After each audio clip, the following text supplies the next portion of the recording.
والصلاة والسلام على سيدنا محمد وعلى آله وصحبه أجمعين. My name is Dr.Sarah Ahmed. Today we are going to have an interesting topic. I hope that you will enjoy it. The topic is called Normal Flora. It's part of a series of lectures that we have been presenting here to help our daughters and sons, أبنائنا وبناتنا, who war deprived them from having the regular academic life, but this is actually a hope in life. Never lose hope, وإن شاء الله تستمتعوا بالمحاضرة بإذن الله تعالى. طيب.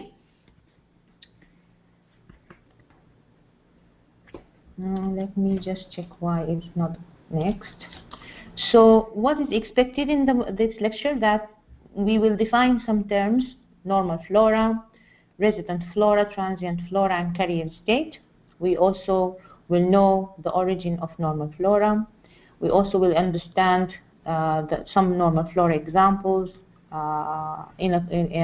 considering the source of opportunistic infections, autoimmune stimulation, some benefits of this normal flora: nutrition, vitamins, production of carcinogens, etc. And also we will know the residing bacteria on our body, where they are, what types are there, and to know that no one is sterile from normal flora. Normal flora is there. It is part of us. Okay, bacteria are telling you that we are not all bad. مش كل المايكرو اورجانيزمز اللي موجودة على جسمنا معناها إن هي عاملة infection. It is causing an infection, and we are supposed to take antibiotics to deal with them. So it means that if you have a microorganism in or on your body, it doesn't mean that you have an infection. But we need to understand, or we need to define this presence and to understand which is it normally there, or is it a pathogenic organism or something like that. We will talk during this lecture. We will understand about this more, inshallah. طيب, some definitions. A normal flora are microorganisms that are frequently found in a particular site in normal healthy individuals. So it is fascinating to know that normal individuals, they have actually bacteria on or in their bodies. But the thing is that their presence there is actually a good thing. And we are going to understand why it is good in the coming few slides, inshallah.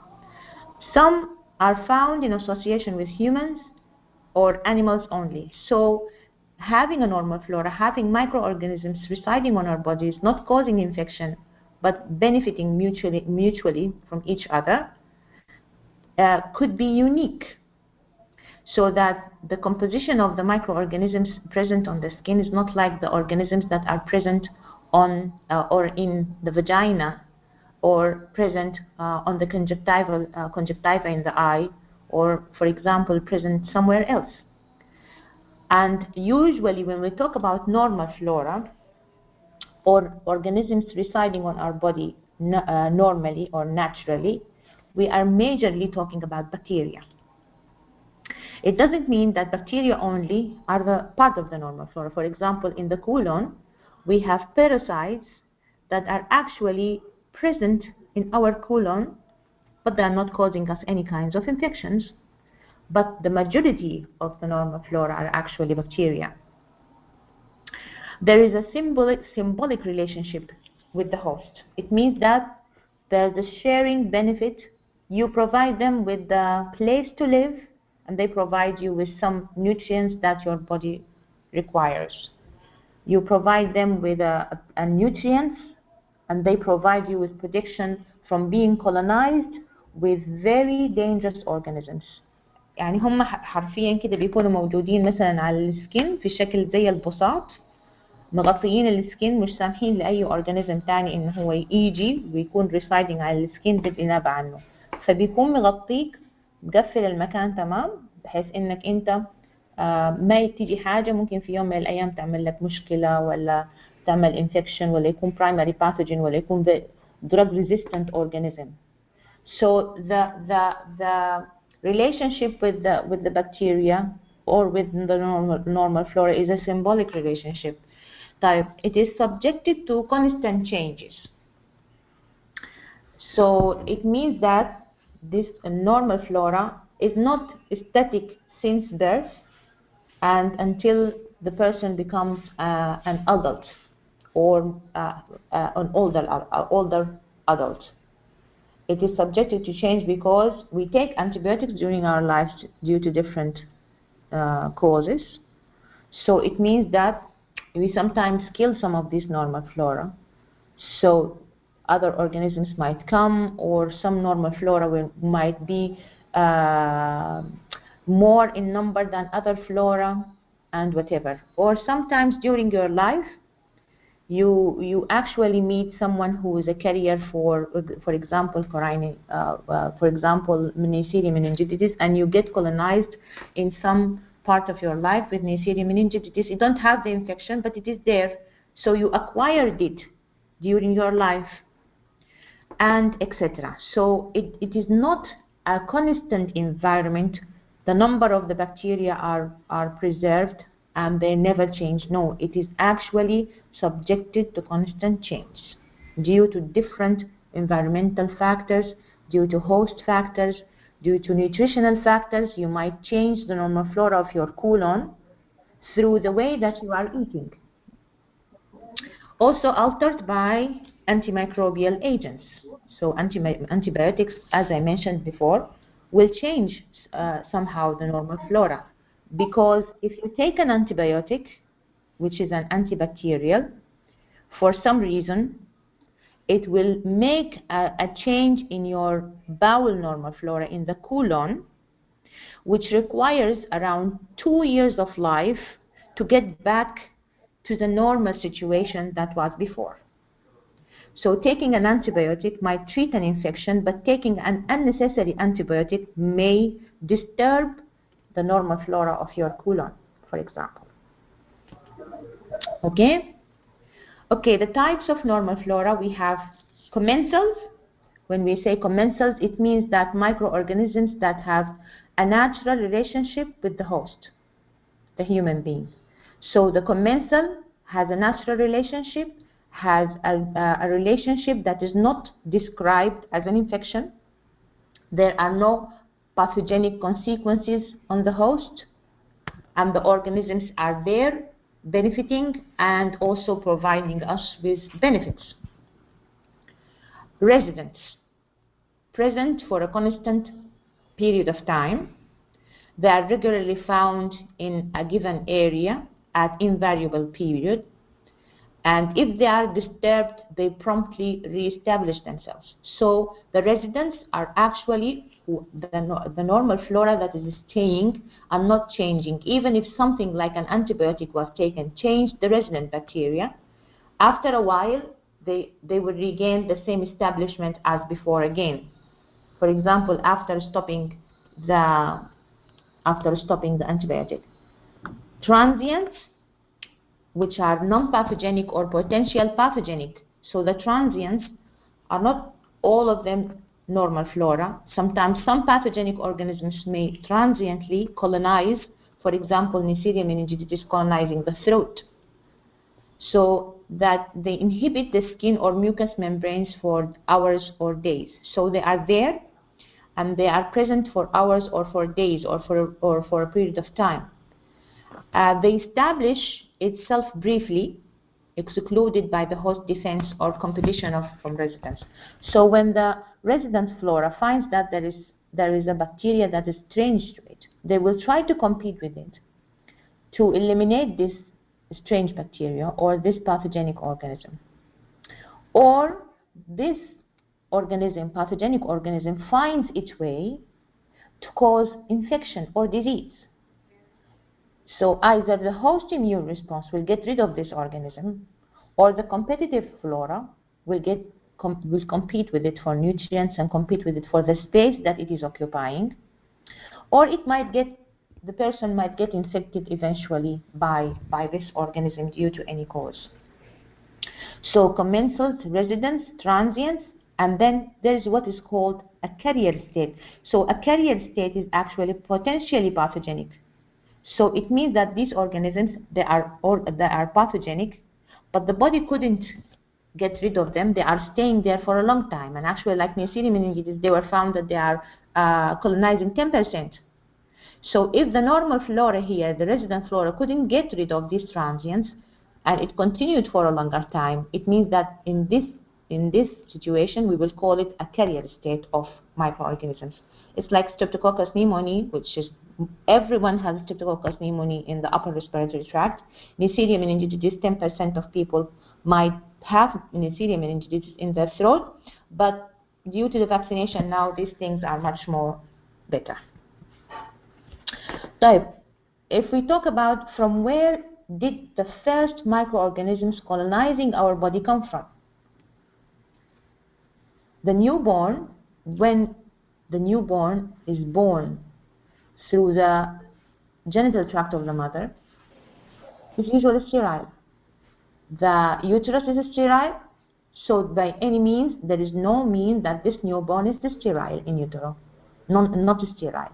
But when it is born, after birth, it is exposed to the normal flora of the mother's genital tract. Please close the microphone. Close the microphone. Okay. The normal flora of the mother's genital tract, skin, respiratory tract of those handling him, and the organisms in their environment. Now we understood how do we get our normal flora. During the birth, while it is getting out of the genital tract of the mother, it will acquire the normal flora from the genital tract and also in the respiratory tract as well. And then the people who are handling this child, and also from the environment, because the child starts to get in contact with the bed linings, with the people arms, they are kissing and even carrying them, they are bathing them, the water organisms, and etc. Okay? You can see here in this diagram, during pregnancy, the mother normal flora itself is affected by diet, antibiotics, host genetics, infection, and maternal stress.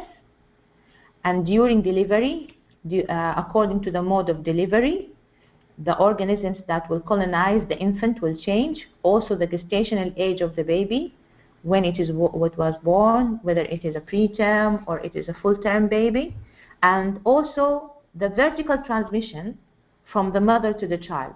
This changes the normal flora of the infant or the child. So, infant, the window of opportunity for microbiota starts from here after delivery, from infancy to toddler, and also in the toddlers it is affected by the feeding mode of the child, whether he is completely breastfeeding or he is on bottle feeding and breastfeeding or only bottle feeding. The maternal diet, the mother is providing him with diet. She is making meals for the child according to what she knows or what she read about. The host genetics themselves, the family lifestyle, and the geographical location, because also there we have different organisms that might reside a different population in a different area. For example, the people who are in the mountains or the people who are living far in the urbans is different from the rural, and etc. Okay, bacterial beneficial effects of normal flora. What are the benefits from having this normal flora? Are they just residing there just to compete with other organisms, or there are other benefits? Actually, yes, there is. The first one is immune stimulation. Actually, because these organisms are present on the skin and also on the mucous membranes, for example, in the upper respiratory tract, in the genital tract. They are present in the colon, which also has its mucous membranes. So there is an interaction with the immunology of the body. And hence, when the immune system, for example, like the IgA antibodies, gets encountered with these organisms, or the IgG there, or being opsonized by some immunology cells inside in the body, Then the antigens of this bacteria will be presented, and then you will have a population of immune cells that are knowledgeable about this organism. So definitely this is called immunostimulation. Also, there is exclusionary effect, which is the vacuum effect, and protection from external invaders. As we mentioned, that when they are there, no other bacteria will colonize the area that the normal flora is present in.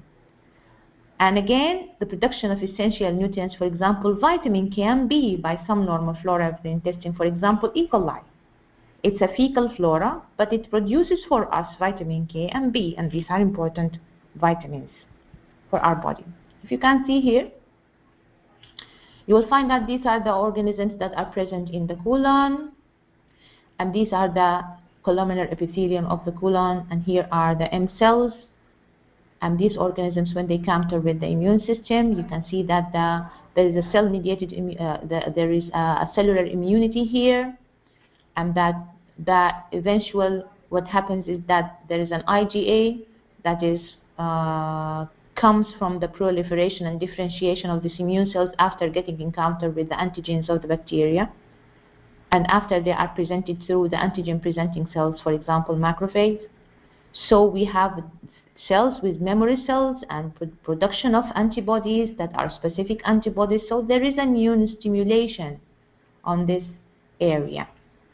And unusually colonized intestines,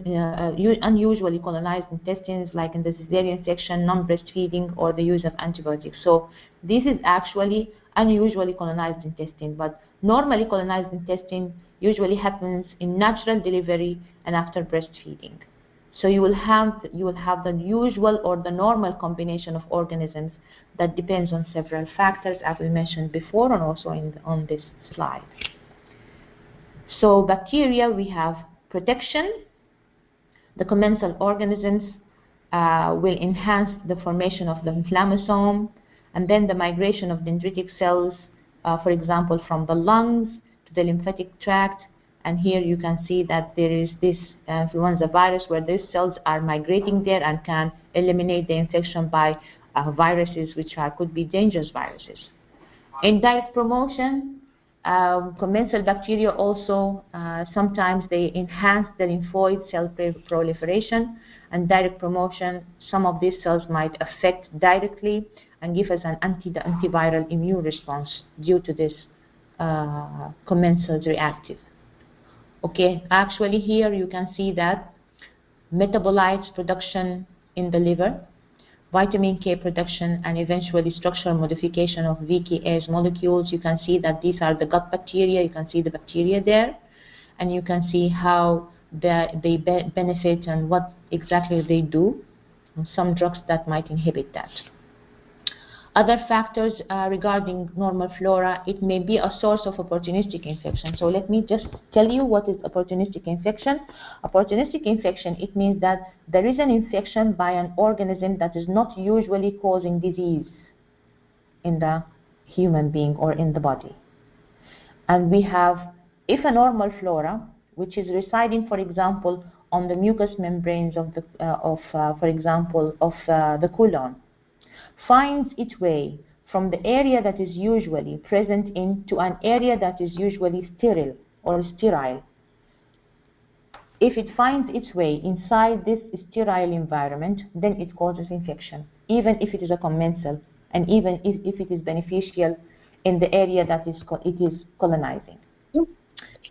Another type of opportunistic infection is that if the organism is not known to be part of the normal flora of the body at all. For example, Staphylococcus saprophyticus, which is a saprophyte organism present in the soil.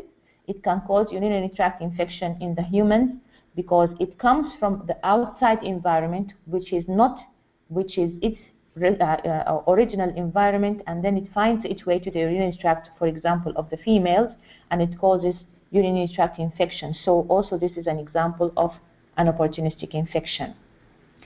So for an opportunistic infection to happen, either the area is sterile, no organisms is there, and a commensal organism finds its way to this sterile environment. This is an opportunistic infection. Or the organism is not known to cause disease and not colonizing the body at all, but it finds its way due to one factor or another.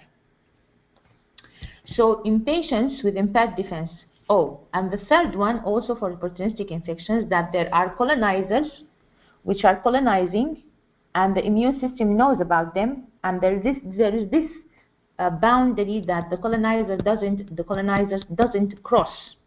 But what if this person or this individual has a lower state of immune defense? He doesn't have his immune system is compromised. So these organisms that are residing as colonizers will find its way, and it will cause infection somewhere else in the body. This is another type of opportunistic infection. Now we have three types of opportunistic infection, and the latest one is that when the immune system of the host is compromised.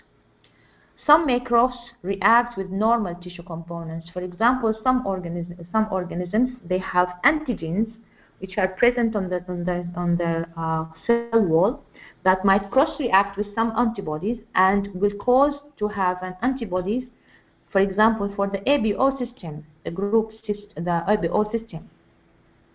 And because of the cross-reactivity between the intestinal flora and the antigens of the A and B blood substances, antibodies develop to the ABO system. You might ask me how the antibodies of the ABO system develop, because we have mentioned that the infant is coming from a sterile environment, which is the uterus. So how, if I want to give blood to a neonate, I will find out if he has the B group, he will have antibodies against the A. From where did this come, these antibodies? Actually because of the normal flora, because these antibodies are developed due to the antigens present in bacteria, which cross-reacts with the ABO system.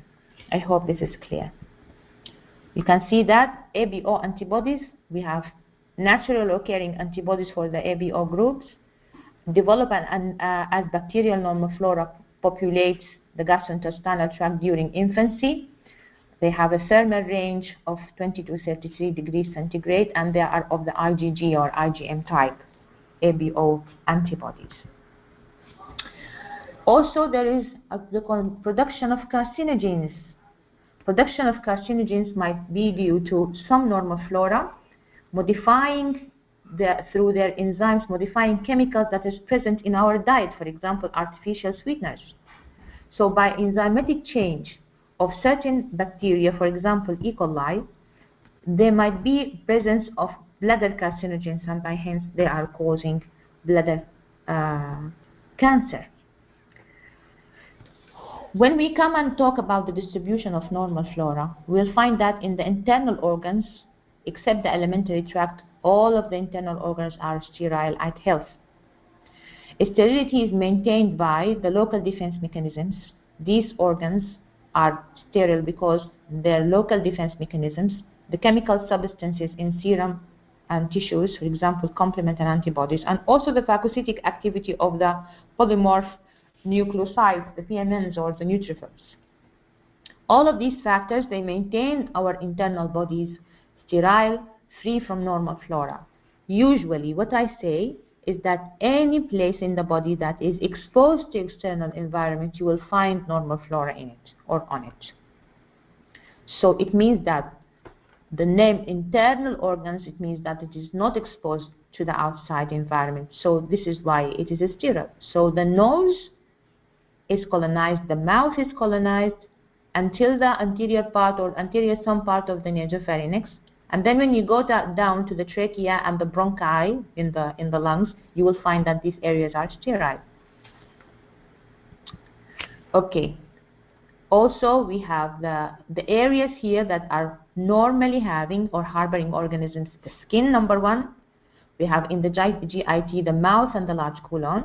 And in the urogenital tract, we have the vagina and the distal third of the urethra. So the anterior third of the urethra, so the distal third of the urethra is actually harboring the skin organisms which are present in the perineum area. And you will find that there are microorganisms. This is why when we want to collect urine for culture and sensitivity to detect what bacteria causing urinary tract infection, and because urine usually passes through the urethra in males which is conjointly urogenital system, and in females also passing through the area near the vagina. In the anterior third of the urethra, we ask the patient to pass the midstream urine, so that to wash out the anterior third colonizers and give us the midstream urine, so that we can find what organisms are inside the bladder actually causing an urinary tract infection. So when you know about the normal flora, then you understand what types of samples you want to diagnose a true or a real infection.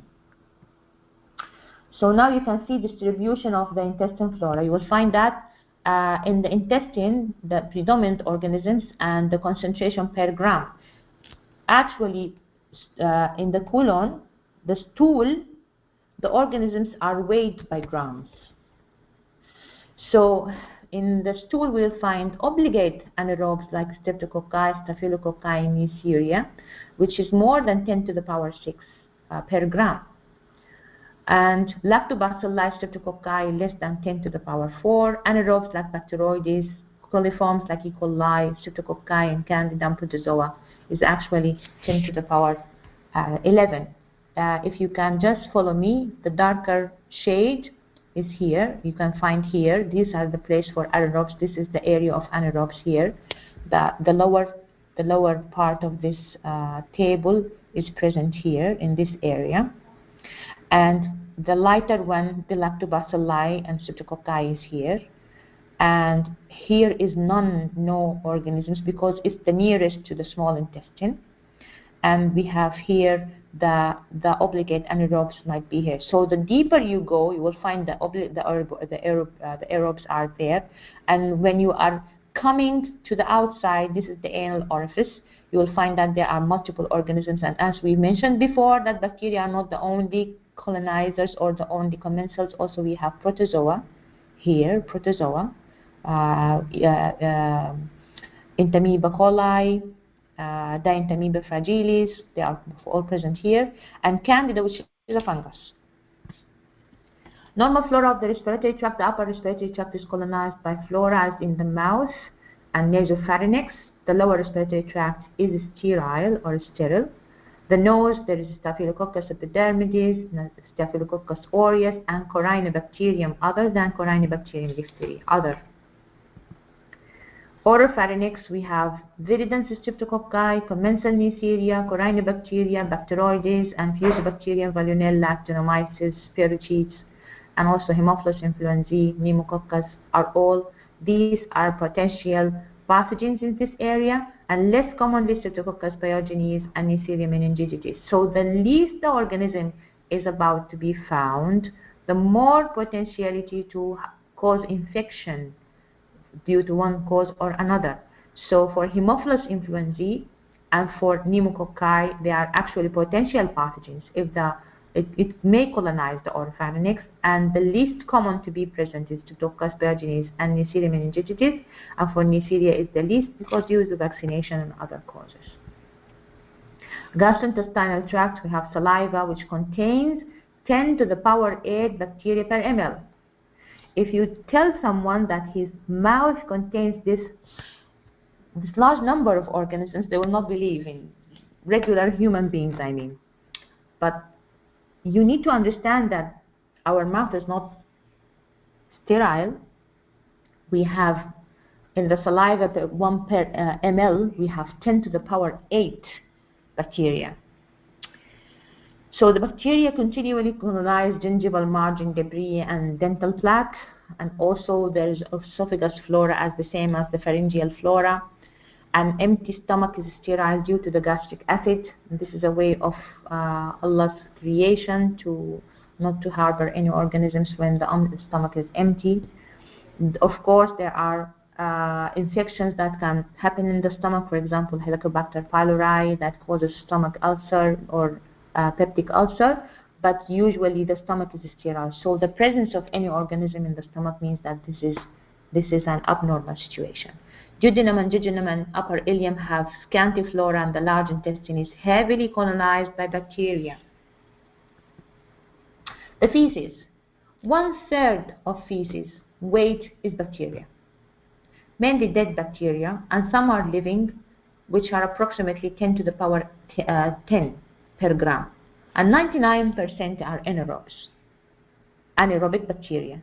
So the anaerobic environment maintained by aerobic bacteria utilizing free oxygen. So how they survive the anaerobes? Why are they 99%? Because the aerobic bacteria is living there, and actually they are utilizing the free oxygen. So it makes the situation much more anaerobic, and then the anaerobes, they increase in number.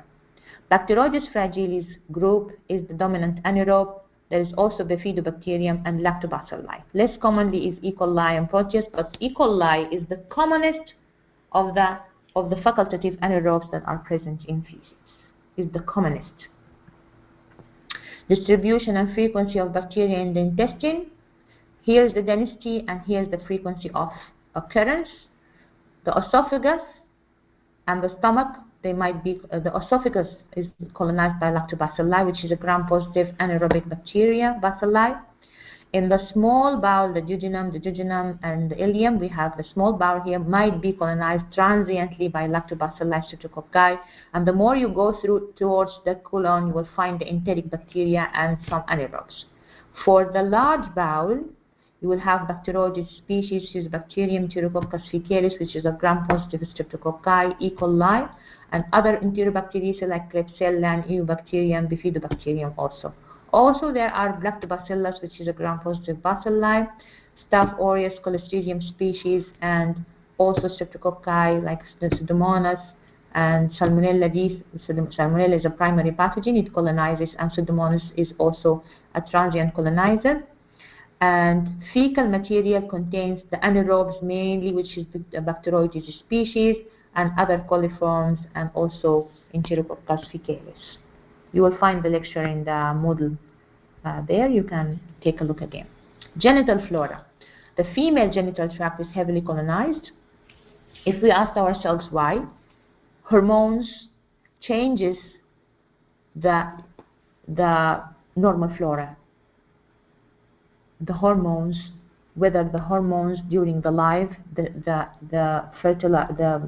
fertile female, during having her periods, she's alternating between having a period and not having a period, and this changes the normal flora of the vagina.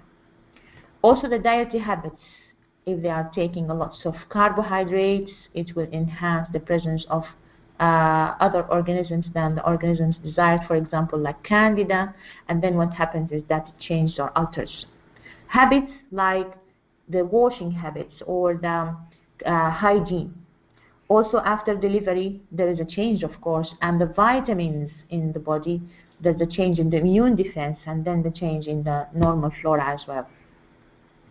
The relationship between the microorganisms in the genital tract is actually commensal, symbiotic, and there are some pathogenic organisms that inhabit the vaginal surface and its cavity. Around 10 to the power 8 ml per ml in normal vaginal secretion, there are bacteria. And in both sexes, we'll find Mycobacterium smegmatis, which is an acid-fast bacilli in the secretions that might sometimes contaminate urine, leading to confusion or misdiagnosis. Mycobacterium smegmatis, this is actually the organism that is found in the frenulum of the external genitalia of the male, and it is actually decreased or even by the circumcision in males.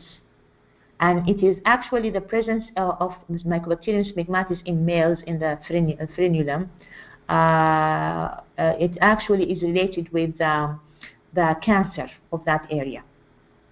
So actually circumcision in males is beneficial due to, this is one of the causes. Male and female distal urethra, they have Staphylococcus epidermidis, Corynebacterium, and also Mycoplasma, which is a cell wall free bacteria. It's an atypical bacteria. The female vulva, the external genitalia, Staphylococcus epidermidis, as we can see that epidermidis from the name, epi is dermis, epidermidis is above the skin, dermis the skin, so this organism is found on the skin. Corynebacterium and E. coli and other coliforms. You can see that the vulva is actually a mixture between the gram-positive organisms that are present or residing in the skin and the organisms of the colon. So the perineal area is actually a place for organisms that are part of the normal flora of feces. Vagina, there is lactobacilli, which is called the Doderines bacilli, Bacteroides, also Enterococci, and Corynea, Mycoplasma, and some yeasts. These are residing there normally. You can see, can you see your hand now? This is actually a hand cultured on a petri dish. You can see how many the organisms are residing on our skin. Am I right? So the skin is rich in bacterial flora, definitely, and it is actually 10 to the power 4 per cubic centimeter. And they exist in the form of microcolonies, and you can see here how it looks like. You can see here, this is a culture of a hand. This is the hand. Yeah, it's fascinating actually. How many organisms do we have? Main skin flora: Propionibacterium acani, which is the causative agent of the infected acne. Most of the people, they are suffering from anaerobic cocci. It's a skin, yeah, there is an anaerobic cocci inside the sebaceous glands. Staphylococcus epidermidis, Corynebacterium, Staph aureus, which is a less common and a potential pathogen, also coliforms. The commensals on the skin help to break down the dying skin cells, or destroy the debris secreted by many minute glands and pores and open on the skin.